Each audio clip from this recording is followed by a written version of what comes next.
Chevella parliament నియోజకవర్గంలో BJP MP అభ్యర్థి కొండా విశ్వేశ్వరరెడ్డి ప్రచారంలో దూసుకుపోతున్నారు. నియోజకవర్గంలోని చేవెళ్ల కేజీఆర్ గార్డెన్లో నిర్వహించిన రైతు సమ్మేళనం కిసాన్ మోర్చా కార్యక్రమంలో కొండా విశ్వేశ్వరరెడ్డి పాల్గొన్నారు. రైతులకు రైతు చట్టాల గురించి వివరించారు.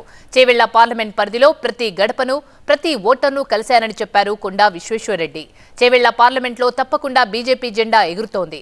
భారీ మెజారిటీతో గెలుస్తానని ధీమా వ్యక్తం చేశారు కొండా విశ్వేశ్వరరెడ్డి. నేను ఆ పార్టీ ఇడ్చేందుకు ప్రధాన కారణం ఇదే. నన్ను ముంగట పెట్టుకొని మన ప్రాంతాన్ని తెలంగాణని కాళేశ్వరం చుట్టూ ప్రాజెక్ట్ కట్టి తెస్తున్నాను. అయితే దానికి మళ్ళీ వాళ్ళే అన్నారు నేషనల్ హోదా ఇయ్యలేదు. వాళ్ళే వద్దన్నారు. ఎందుకంటే నేషనల్ జాతీయ హోదా వస్తే అక్కడి నుంచి చేస్తారు, ఈ పిచ్చి పిచ్చి డిజైన్లు చేయరు. అది అయిపోయి ఇప్పుడు అందరు తెలుసు కాళేశ్వరం ఏమైందో. దాని మీద నేను ఎన్నో వీడియోలు కూడా చేసినా ఇంకా చేసేటుంది. ఇప్పుడు పాలమూరు రంగారెడ్డి అని ఈ కొత్త ప్రభుత్వం దానికి పడ్డది.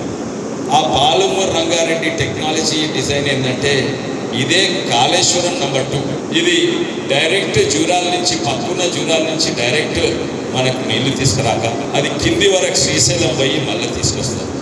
ఇప్పుడు దానికి జాతీయ అది ఎప్పుడు కూడా రాదు. ఆ నీళ్లు కట్టినా కూడా నీళ్ళు ఎప్పుడు రావు. ఎందుకంటే ఇది టేలెంట్, ఇది దానికి కూడా టేలెంట్.